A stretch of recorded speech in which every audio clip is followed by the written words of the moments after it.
You do not need to get good at the splits or even do any crazy stretches at all to get powerful high kicks. You don't even need a high level of flexibility.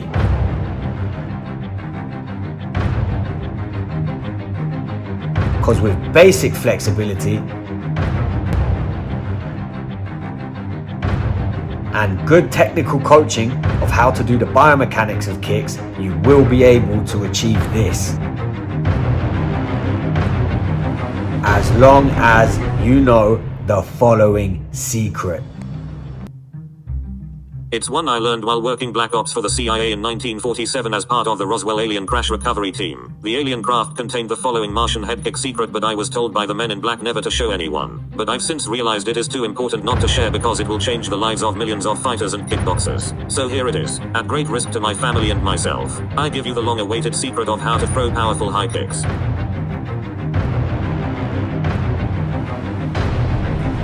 The secret is learning to torque your lower back and pelvis powerfully. Torque is this motion here.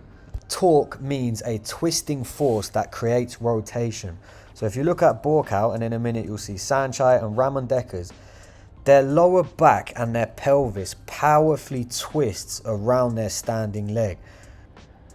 Because a strong, powerful high kick requires you to be able to shift and control your pelvis and lower back whilst standing on one leg. That is the secret right there. Quick point before we break down how to torque more powerfully. First, understand a strike is simply a rotational force around an axis. So when we're talking about kicks, what is a kick? It's rotating a lot of mass, i.e. torquing, around an axis. So rotating your pelvis around an axis. Your axis in this case is the standing leg. Now understand that the strength of the axis, how strong that axis can support the torque, will determine how much torque you can put through it. So there's no point trying to learn to rotate and kick powerfully and flex your leg powerfully and develop flexibility if your axis, i.e. your standing leg, i.e. your root, is not strong enough to take all that force to begin with. In the same way, a tree needs strong roots to support a strong trunk and big branches. A kick needs a strong standing leg to support the movement of the kicking leg and the rest of the body. So let's quickly build a strong axis in a couple of exercises. Exercise number 1 is toe raises. So simple. All you do, grip the floor with your toes and then literally come onto your toes as high as you can like this. Squeeze your glute at the top. Then come back down into a little squat from the side. Grip the floor with my toes like this. Squeeze my glute during the whole exercise. Come up as high as I can. Come down into a little squat here, keeping my glute on, my quad on, and my feet active and my toes active. Do this 10 times. That was 2. And the reason for this little squat at the bottom, it really turns my glute on and really helps me engage my quad and my whole leg basically, and that pop up again. Do that on both sides. 2, 3 sets, up to you. Do it to mobilize before a workout. Do it randomly in the day to break up your day. Second exercise is literally going to be isometric balance work, where you're not going up and down. You're just staying in the same position. So all I do, come about 2 inches off the ground like this, and then bend my knee over my toe. That's it. And you just hold it, ideally for 60 seconds. So if you can notice, there's like a very thin amount of space between the floor and my heel. I'm not coming up too much. I'm coming up just enough to offset my balance, and my knee is basically going over my toes like this. So my calf is turning on, my fascia of my foot is active, my toes are active, my big toe is gripping the floor, which is turning my glute on here. So my whole structure is becoming very, very stable and solid and engaged. Once you're on one side, do the other one. Again, 2 or 3 times, up to you. I do this in the shower, by the way, because it's kind of boring. I don't like having to break up my day and randomly do this. So I just incorporate it into my day. If I'm waiting for a taxi, if I'm just waiting for someone, if I'm in the shower, I'll just balance like this. Constantly testing my balance. Exercise number 3 is Muay Thai chop.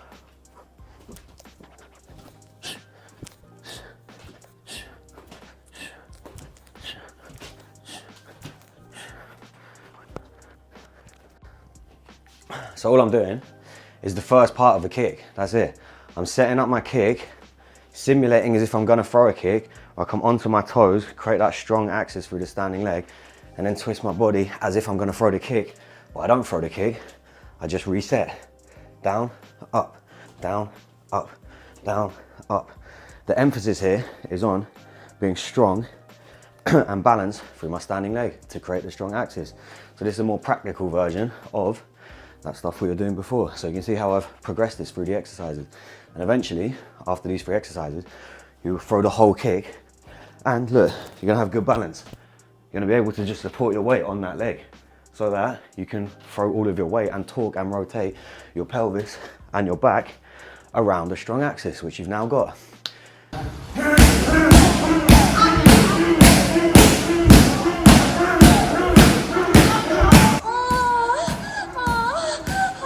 So what you do for that is like 10 forward, 10 back. So 1, 2, 3, all the way to 10, come back.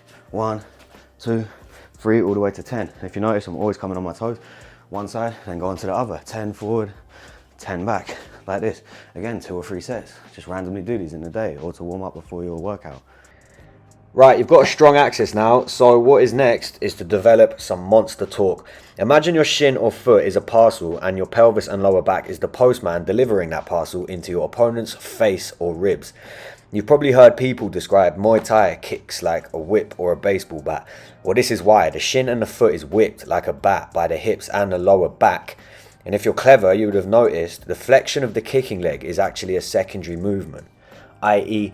how strong and flexibly and powerfully you can lift your kicking leg individual of your hip. How well you can do the split, anything like that is all secondary. It's an auxiliary movement to the fluidity, the mobility and the power with which you can whip, swing and torque your lower back and your pelvis.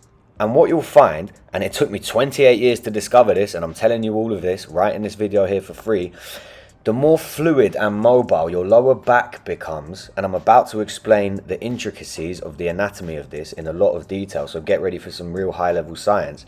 The more fluid and mobile it becomes, the better you're going to be able to do the splits anyway. The better your leg flexion is going to be, your abduction of your leg, the higher your side kick, your round kick, your spinning hook kick, your hook kick. All of these kicks and your ability to do the splits, they're going to improve just by you loosening up your back. Because when you can loosen up your back, you're able to perform what's called decompression and then compression. And your ability to rapidly decompress and compress your lower back is what determines how powerfully you can shift, tilt, control, whip and swing your pelvis, i.e. how strong your kick is. And the breakthrough moment of realization for me was training with Arjan Pippa, who's on your screen now. This guy is a universal legend in Muay Thai. He was the head coach of Jockey Gym, the head trainer to Sanchai, Lurdzilla, Somlak, Danny Bill, some of the greatest fighters of all time. Here he is at 63 years old, moving better than basically all fighters I've ever met. And he's showing me and demonstrating exactly the secrets, the biomechanical secrets of having a loose back, which he gave to all his fighters, literally the best fighters in the world that you watch highlights of and you want to be like, this is their trainer. And he's showing me what is their secret when it comes to kicking high. It's this movement here. And to do this movement, you have to pay attention to the following area. This is the skeleton key to all good kicking. This area is called the thoracic lumbar junction. It is between the bottom of your ribs and the top of your pelvis. It's where your thoracic spine, which is the middle of your spine, meets the lumbar part of your spine, which is the bottom of your spine.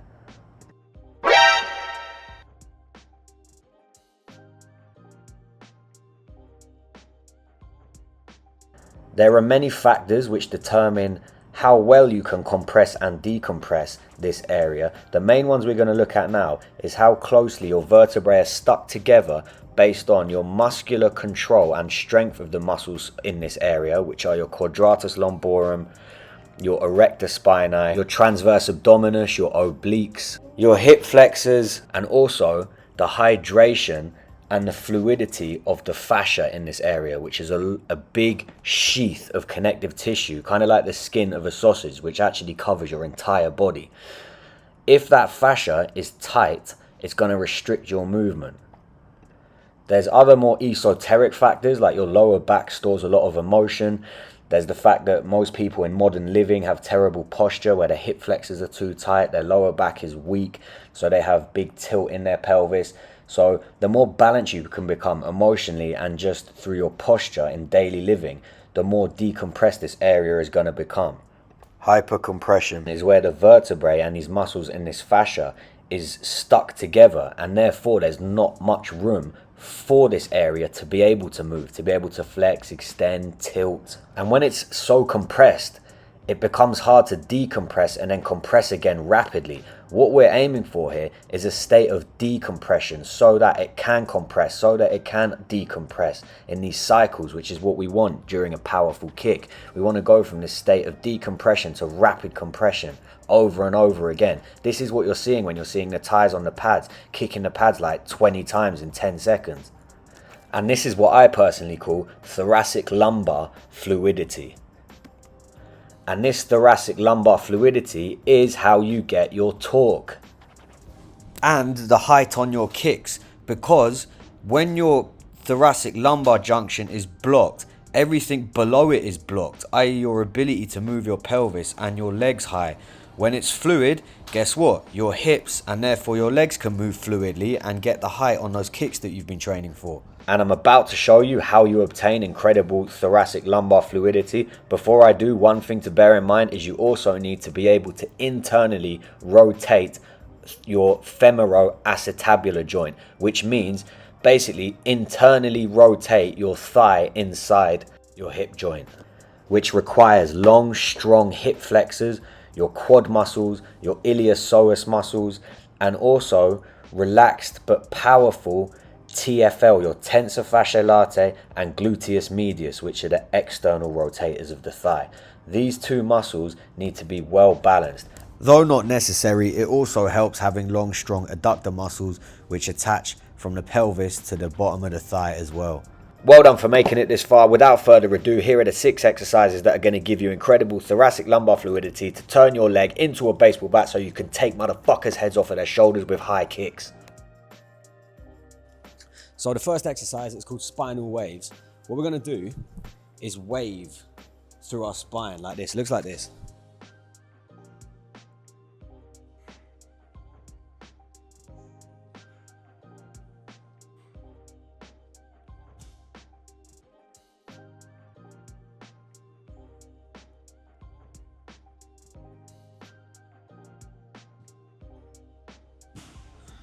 So we go 3 times in this direction downwards, then we go 3 times up.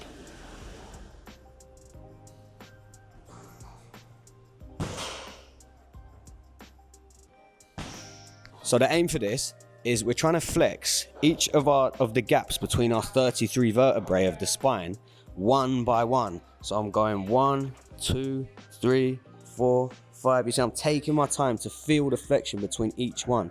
And I'm not bending all at once. I'm literally going one by one like this. And that's how you can tell you're doing it right, because you'll start being able to separate mentally each individual one.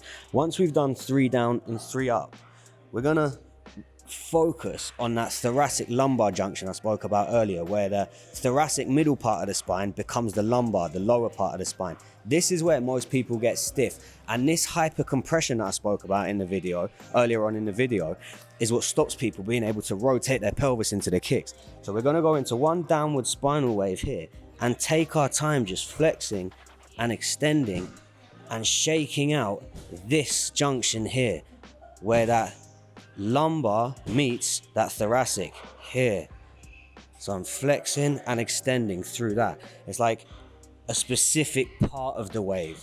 So if the whole one looked like this, I'm just going into that sort of final third of it in here, that final half, that final third, where I can feel the most tension. And I go down and then I go up, I go down, I go up. And for this, you don't need to do a set amount of reps or anything like that. You just got to do it until you start feeling some engagement and some release. So where mine feels stiff now, I'm not going to push it too hard, because this is a mobility exercise. I'm mobilizing myself to then do a workout. You don't want to feel like it's been a workout after doing this. The aim is getting ready for combat, getting ready for moving your body, mobilizing the body. So exercise number 2 is kneeling pelvic extensions. They look like this.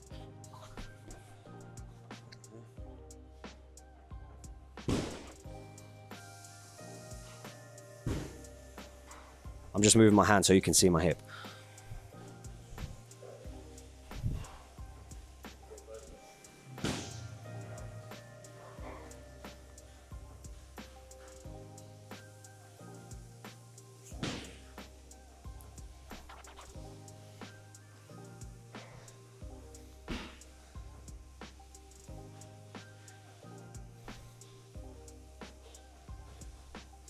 So what we're doing here is stretching out the hip flexors, which is the antagonist, the pair to these muscles in the back. So like I spoke about, the aim of being able to kick high is decompress and compress that lower part of the back in here, getting movement through here so you can torque into a kick. Well, for the back to be balanced, you need balance and strength through the front as well, because the body moves in pairs, right? You have an antagonist, you have an agonist, and you have an antagonist. Just like the bicep, when the bicep contracts to do a bicep curl, the tricep lengthens. It's the same with any movement in the body. So we want to engage that back. We need this to be able to be nice and relaxed and strong so that it can support the back. So what we're doing, similar to the spinal wave, is we're flexing the spine here by bringing our glute backwards this way, like a wave, and then we're engaging the glute, like we're thrusting, like putting, like you're making sweet, sweet love to a fleshlight, because you can't get a girlfriend, because you can't kick high. But after this video, you will be able to, so don't worry, you can ditch the fleshlight and actually get a real girl because you're being pressed by your roundhouse kicks. You're thrusting like this. Squeeze the glute, thrust it forward. Keep everything nice in the line. Shoulder, hip, knee generally stays in the line. Here like this, boom. You see, and we're just getting a stretch through here. When you extend the hip, you're gonna feel a massive stretch through that hip flexor if you do have tightness. Then once you feel, you hold it for like a second or two and then go back again all the way. Boom. You're gonna do that 10 times each side for 3 sets. By the way, in terms of breathing for this, you wanna breathe as if you're reading a book. Literally not too hard, not too light, just normal casual breathing. The whole point is you're trying to normalize these movements into your nervous system. Exercise number 3 is just an extension of this, an adaptation to this, where what you're gonna do, you're gonna extend the pelvis, just like the start of that previous exercise we did. Then you're gonna lift up as high as you can go, as if you're reaching the ceiling. But the key point here is you don't let the hip relax again. You're keeping it extended forward like this. So you're gonna stretch that lat, and you're gonna feel a massive stretch through the iliopsoas and the quad, all the way down here like this. So you're reaching up to the ceiling as you're keeping that extension. At this point, you might feel quite a lot of tension. I personally have very tight hip flexors, so for me, this is quite intense. I keep reaching up, keep reaching up, keep reaching up for about 5 seconds. After 5 seconds, I just lean over to get an extra stretch. So after 5 seconds of reaching straight up, I don't lose the position and I start leaning over. By virtue of leaning over and keeping this glute firing forward like before, I'm getting a huge stretch through here like that. Again, the whole time I'm just breathing nice and relaxed. You're gonna do that for between 10 and 20 seconds. The point is, you should still feel like you could do it for longer. So you're not trying to burn out, you're not trying to test yourself, you're not trying to challenge yourself. You're just showing your body, hey, you're talking to your body, having a relaxed conversation with your body, saying, hey body, look, let's relax these hip flexors. Let's start getting some nice length and strength and relaxation through this area that's been tightening up our whole life. So you're just talking to your body and guiding it and letting it say, hey, look, it's okay, nice relaxed breathing, let's just go this direction, start engaging these hip flexor muscles. Do that one side and then do it the other. Same exact thing again on the other side. Relax breathing, keep reaching up, keep extending the hip after 5 to 6 seconds here. Then I pull it to the other side, and as I'm pulling it, I don't drop the elbow, I keep extending up. If you need to, a little trick, use your other hand to keep the arm pushed up. Like this now is really turning it on. So I'm getting maximum stretch as if something's pulling my fingers up to the ceiling. Nice relaxed breathing. So exercise number 4, we're gonna use the same movement of pelvic extension and thrusting, but we're gonna do it in a split position. So now what we're doing, we're engaging our adductors, which is the side muscles from the knee to the hip up here, which obviously people focus on when they wanna get higher kicks. So we do our ballistic stretching like this. You do the split training where you do the side splits. What we're doing is we're turning those on by going into a split position as if we were going to go down to the splits, but you're not yet. You're going to go just a little bit further than shoulder width so that you can extend the pelvis and then bring it back. So it's the same exercise as the kneeling one that we were just doing, but we're doing it in this new position, in the split position. And you're gonna find it's actually quite difficult. Reason is, when you have hyper compression in your back, like all of this area is too tight, and you find it hard to rotate and lift your leg into kicks like we talked about earlier in the video, anytime you widen the legs, this is already, because the back is already compressed, it gets compressed even more. Look, there's this natural tilt in it. There's natural compression and scrunching of the fascia and of the muscles in that area, and the joints don't have much space in between that lumbar thoracic area. So what we're trying to do here is invite those joints and that fascia to start relaxing whilst we're increasing the amount that it's compressed. So we're trying to force it, not force it, but guide it to relax under a compressed state, which is simulating what this area needs to do for a kick. In order to throw an explosive kick like Borkow, like Sanchai, like Superlek, like any of these guys that we want to kick like, we need to have rapid decompression and compression. So we need to go from decompressed, nice and spacious between the joints here and the fascia, into sudden compression, into an explosive whipping movement. So that's what this extension here and the flexion of the hip is doing.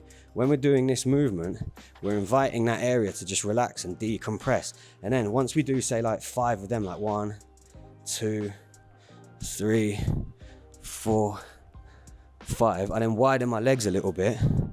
And now I can feel my adductors turning on. I can feel this tightening up a bit more. And again, I do the same thing. 1, 2, if you go from the side, 3, 4, 5, and I go again, I widen it again, and now you're going to start seeing, like for me, I don't have the best mobility in here, so it's going to stop. I'm going to stop getting the same movement I was getting before. So now this is about my limit, where I'm starting to make compromises and adaptations elsewhere in my body. Like if you notice, my knees are kinking in, my legs are coming off. That's not what we want. You want to pay attention to the rest of your body. If I need to, I bring it back in again, so that I can get good quality movement through extending that pelvis again.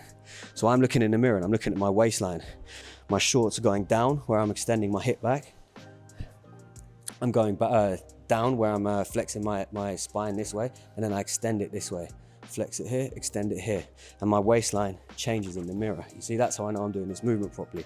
And what that's doing is opening up that back joint. Once I feel that I've got a good amount of movement here, I try and go a little bit wider. I'm not pushing it too much. It's not a challenge. I'm not trying to beat myself. I'm just doing it until a point where I feel it's a bit of a challenge, but I'm still getting that movement again. And then I'm finally gonna hit a limit where I can't really do it anymore. Like here for me, there's hardly any movement. It's like I'm completely jammed, and now I'm doing something else. This isn't the movement. You wanna keep the movement quality where it's just the hips moving like this, you see? You're gonna do that as wide as you can here. Here we can look at another 2 examples of someone who has naturally really good fluidity and decompression in their back, which is Seb. So he has never even trained this, but he can just kick quite well, because that area in his back here, he naturally has a lot of decompression there and a lot of fluidity there. So Seb, what I want you to do is go in the mirror, just go sideways like here, just here. And you're gonna start in this position. Oh, and Joe, you can join in as well. And then we're also gonna use Joe, who is the opposite of Seb. He's more like me, where he's got more stiffness in this area of the back. So what we're both gonna do, is at the same time, go feet shoulder width apart, and just go into a little squat, and you're just gonna extend the hips like this forward as far as you can, and then bring them back. So as far as you can forward, and then back, so you're tucking it. So already you can see Seb has massive movement through there. Yeah, without any of his shoulders moving as well. It's like the movement is just concentrated into this. Yeah, that's good. So after a couple of them, you're now gonna widen your legs. So we're gonna start looking at trying to do this in the split position. So can you control your pelvis as you widen the legs? Go for like 3 reps and then go wider again in the feet.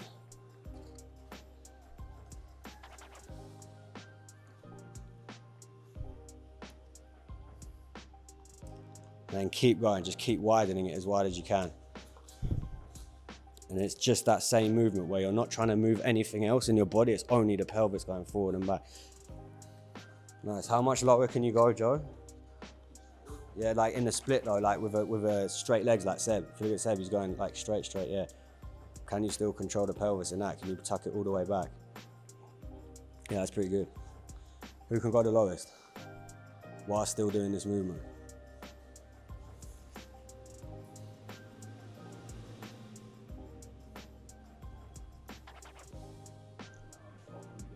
Nah, so that's not bad. You're still getting some sort of extension through that, which is good. Yeah, that's about low. Nice. Yeah, do you want to hand up? Good. So that's what that looks like. And that's someone that's never even trained it before. So that's just natural ability, natural fluidity through the back. Right now, exercise number 5 is we're looking at hip hikes, lateral hip hikes. So rather than extending back to front like this, we're gonna go side to side like this, here. Boom. Now, the key to this exercise, here's how you know you're doing it right. These exercises should get you banned from the country of Dubai. They should get you stoned in Afghanistan. Like, these are literally the gayest exercises you could be doing. That's how you know you're doing it good. We're basically twerking our way to head kick knockouts out here. So this is what it looks like. Okay?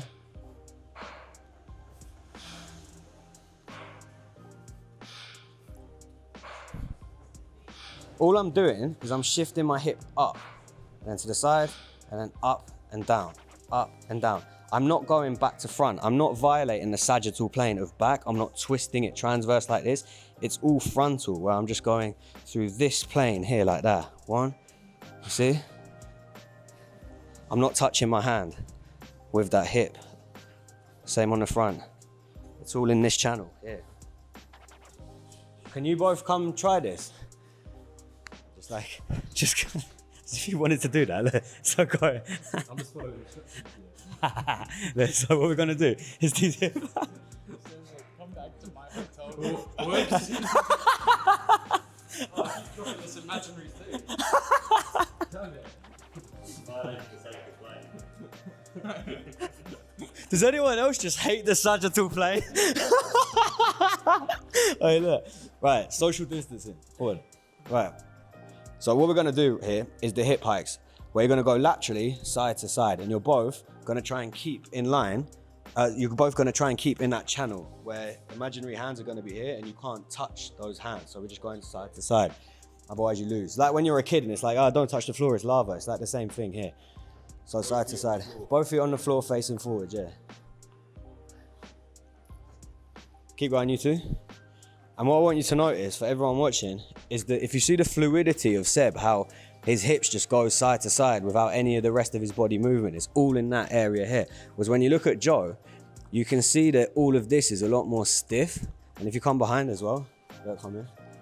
Can you see how there's not much movement between any of this area whatsoever? And this is where when you watch Borkow, you watch Sanchai, you watch any really good high level kicker in Muay Thai, when they throw their knees, their roundhouses, there's so much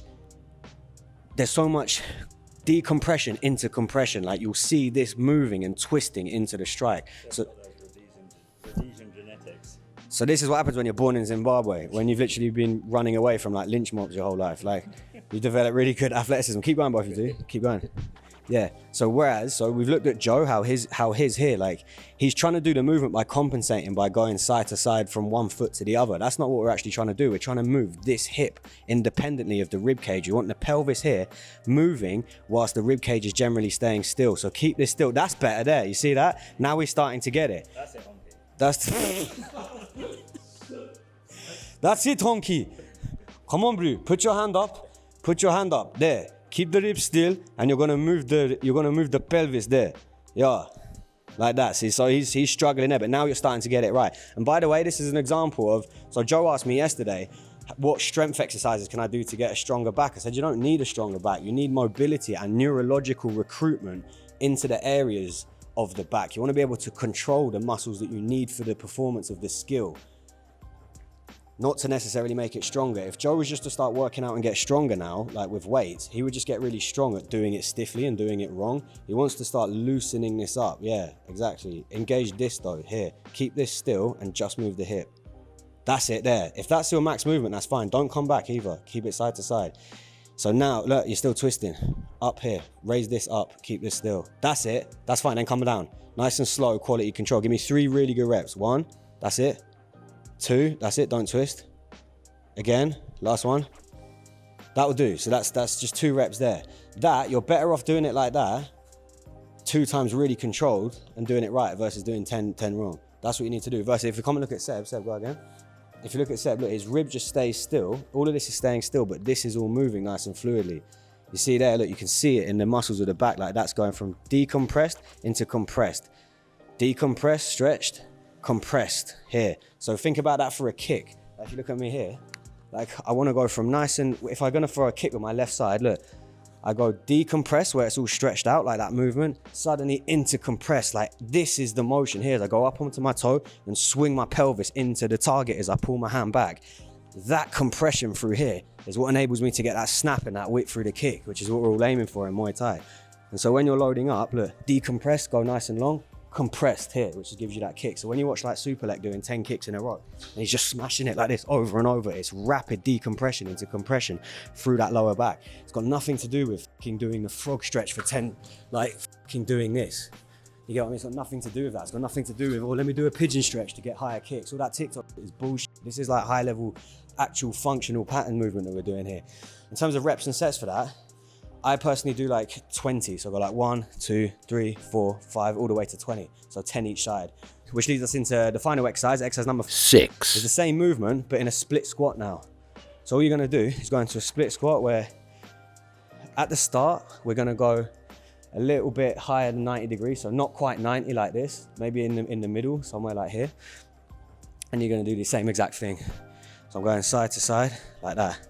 1, 2, 3, 4, 5, 6, 7, 8, 9, 10. Once we've done 10 each side, 1 foot forward, do 10 each side, the other foot forward. Then you're gonna do that 3 sets. Each set you go lower and lower.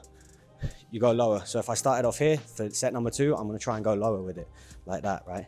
Key detail here, turn your toes slightly inwards, then rotate your knee outwards like that. At the same time, squeeze your glute here. So I'm bracing that glute, I'm getting a stretch through my glute if you see that. I'm locking the foot in, turning the knee out, turning this glute on, getting a stretch through the glute. Now, when I go to do this, I'm anchored in, I'm getting a stretch through my glute here, and then I'm compressing and decompressing this back part here, my lumbar, my thoracic lumbar junction. But the whole time you should feel this glute burning. Not burning, but activated, right? By the end, you should feel like, oh, my glute's really done some work. A nice stretch through here, stretch through here. Boom, boom, boom, you see that? I do have a couple more of these exercises. I have a very good friend, shout out Seb Coelho. We are making a product together that is going to blow the tits off of anything ever done in terms of flexibility and how to kick high. That's coming out. I'll announce it in my group. I'll announce it on my channels when it's finished.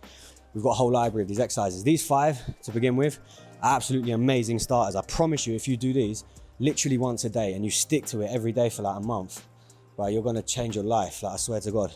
To be honest with you, don't even do it once a day. Do it at the beginning, once every 2 or 3 days, because you're gonna feel some stiffness. You're gonna be opening your body up and your back, especially in a way that you just haven't experienced before. And the back holds a lot of our life tension, a lot of our emotions. Like most people have posture their whole life. Most people have back pain through here.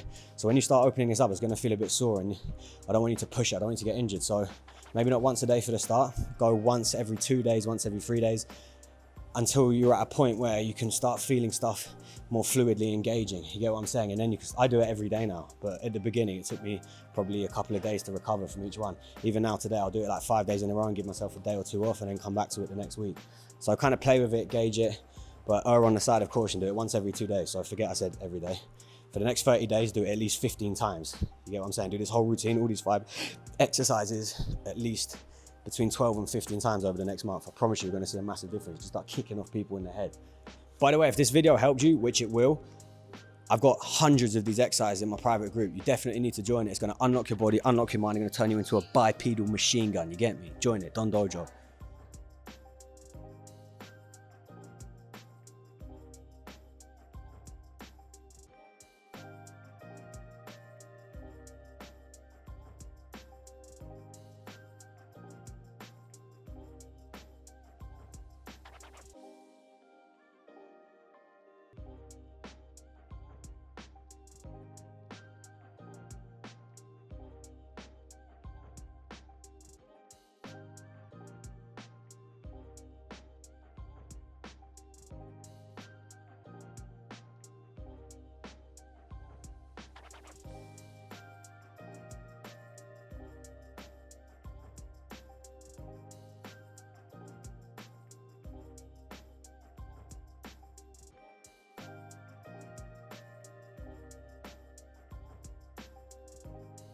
Right, so that there is the only exercises and the only theory and knowledge you need to be able to kick people in half, bruv. That's it, it's as simple as that.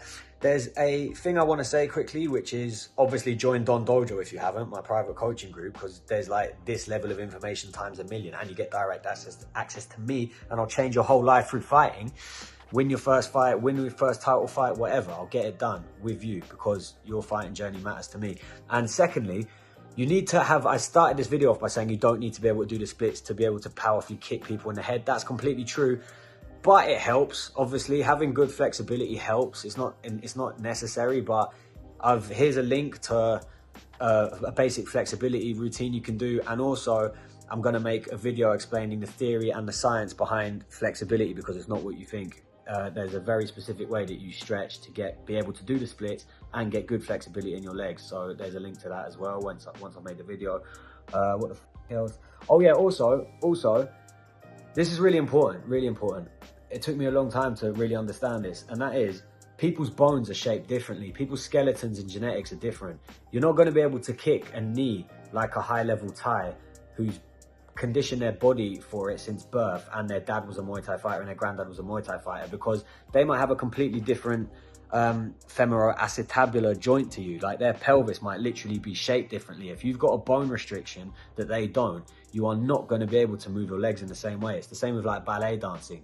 Like certain kids can't do ballet at the highest level, even though they train just as much as the kid that does make it to the highest level, because their bones are literally different. So it's the same with kicking. So the point here is know your physical limitation, and rather than trying to train through it and break yourself and get annoyed that you can't do certain things, just adapt round it. Know your strengths and double down on them and fight to your own physique. You get me? And just don't bother trying to wasting time doing shit which you're physically unable to do. It's completely pointless, low ROI endeavor. And that's the same in life. You get me? Like with me, I lose my mind if I have to make a spreadsheet to keep on my account. So I just get someone else to do it. I spent ages beating myself up for not being able to do it, judging myself. I've realized my brain is literally unable to do it. So I'll get someone else to do it. Meanwhile, I can just focus on making these amazing videos that change people's lives. So know your strengths, know your weaknesses, and play the game accordingly, where you get the highest ROI possible.